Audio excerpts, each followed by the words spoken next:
Assalamualaikum warahmatullahi wabarakatuh, rekan-rekan arsitek, perencana, akademisi, dan saudara-saudari semua. Saya sangat senang bisa berbagi perspektif hari ini mengenai bagaimana kita, sebagai praktisi Muslim, menavigasi kompleksitas teknologi di era modern. Selamat datang di era di mana garis desain kita tidak lagi hanya berhenti di atas kertas, tapi mengalir dalam jaringan data global. Di halaman pertama ini, kita berbicara tentang identitas. Menjadi arsitek Muslim di era hybrid bukan sekadar mahir menggunakan BIM atau cloud, tapi tentang bagaimana kita mengintegrasikan teknologi tersebut dengan akar etika syar'i, amanah, syura, dan ihsan. Ingatlah pesan dalam Quran Surat At-Taubah ayat 105, bahwa setiap goresan karya kita adalah bentuk ibadah yang akan dilihat oleh Allah, Rasul-Nya, dan orang-orang mukmin. Kita tidak sedang membangun sekadar fisik bangunan, kita sedang membangun saksi iman kita di dunia digital. Selanjutnya, mari kita lihat bagaimana ruang kerja kita telah bertransformasi secara fundamental. Dahulu, studio kita dibatasi oleh 4 dinding ruang fisik. Hari ini, meja gambar kita telah berpindah ke jaringan cloud. Berdasarkan data dari ILO dan PMI, kerja hybrid dan tim terdistribusi kini telah menjadi standar global permanen. Namun, bagi kita, ini bukan sekadar efisiensi. Pada Quran Surat Al-Maidah ayat 1 mengingatkan kita untuk memenuhi setiap akad. Artinya, kontrak profesional kita, baik itu fisik maupun virtual, adalah janji yang wajib dijaga integritasnya. Tantangan terbesarnya adalah menjaga konteks agar tidak terjadi distorsi data meski kita bekerja lintas zona waktu. Lantas, apa yang menjadi kompas kita dalam menjaga kualitas di tengah keterbatasan fisik ini? Landasan workflow kita bertumpu pada 3 poros utama. Pertama, amanah, di mana setiap bit data proyek, anggaran, dan kerahasiaan klien adalah titipan yang akan dipertanggungjawabkan di akhirat. Kedua, syura, yaitu desain yang hebat lahir dari kolaborasi lintas disiplin yang adil dan transparan. Ketiga, ihsan, ketika Allah Ta'ala mewajibkan kita berbuat terbaik dalam segala hal, sebagaimana hadis riwayat Muslim. Ihsan berarti menolak hasil kerja yang asal jadi. Akurasi gambar dan kejernihan presentasi bukan sekadar standar ISO, tapi standar langit yang harus kita penuhi. Nilai-nilai luhur ini kemudian harus kita turunkan menjadi disiplin teknis yang konkret. Dalam ekosistem digital, kita memerlukan apa yang saya sebut sebagai disiplin inti. Kita mulai dari disiplin dokumentasi, di mana setiap keputusan wajib direkam secara terpusat, bukan sekadar diingat. Lalu disiplin versi, pastikan ada satu sumber kebenaran data agar revisi tidak berceceran di aplikasi chat pribadi. Jangan lupa disiplin waktu dan adab, dengan menghargai waktu orang lain adalah bentuk pemenuhan amanah sesuai Quran Surat An-Nisa ayat 58.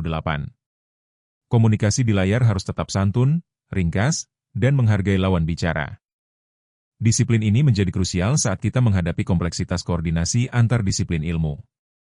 Arsitektur adalah orkestrasi antara estetika, struktur, dan utilitas. Di era hybrid, sinkronisasi ini menjadi tantangan besar. Solusinya? Terapkan standar PMI dengan rapat yang terstruktur dan penunjukan person in charge, PIC, yang definitif. Disinilah dimensi ihsan dan syuro diuji. Jika ada usulan penghematan biaya yang mengorbankan keamanan atau kualitas ruang, seorang arsitek Muslim harus berani bersuara demi kemaslahatan, bukan sekadar mengejar estetika semata. Selanjutnya, bicara soal kejujuran, mari kita bedah etika dalam mempresentasikan karya kita secara daring. Layar monitor adalah ruang uji kejujuran kita. Berdasarkan panduan AIA, kita harus tegas membedakan mana elemen yang sudah final dan mana yang masih konseptual. Ada peringatan keras dalam hadis tentang tanda-tanda kemunafikan, salah satunya adalah berdusta.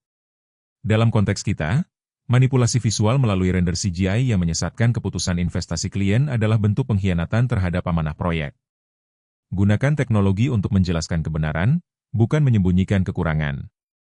Selanjutnya, prinsip kejujuran ini tidak hanya berlaku lokal, tapi juga saat kita menangani proyek lintas negara.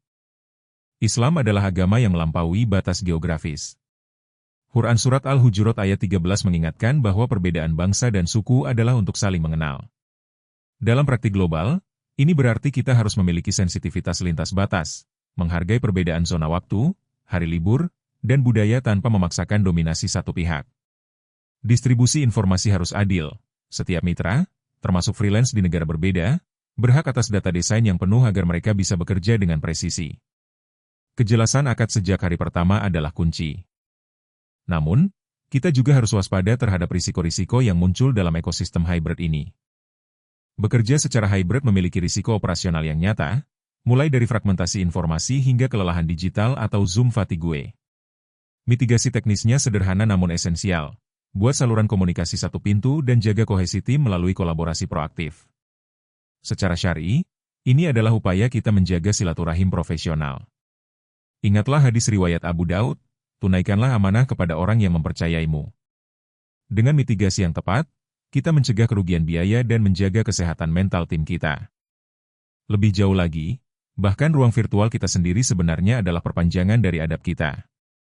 Rekan-rekan, suatu kamera, mikrofon, dan latar belakang virtual Anda bukanlah sekadar alat teknis. Itu adalah medium pembentuk persepsi etis. Allah Ta'ala itu maha indah dan menyukai keindahan, sebagaimana hadis riwayat Muslim. Maka, menampilkan ruang virtual yang tertata, audio yang jernih, dan hadir tepat waktu adalah bentuk manifestasi ihsan dalam presentasi diri. Gunakan teknologi untuk menundukkan ego kita, memastikan kelancaran kerja tim, dan memecah isolasi individualisme yang sering muncul saat bekerja jarak jauh. Selanjutnya sebagai penutup bagian teknis, mari kita sintesiskan semuanya dalam strategi besar. Kesimpulan dari pertemuan teknologi dan etika ini adalah 3 poin utama. Pertama, bangunlah sistem berbasis bukti melalui pelacakan dokumen yang kuat, karena memori manusia itu rapuh. Kedua, terapkan kepemimpinan yang beradab, tegas dalam manajemen, namun lembut dalam komunikasi. Ketiga, lakukan kalibrasi niat.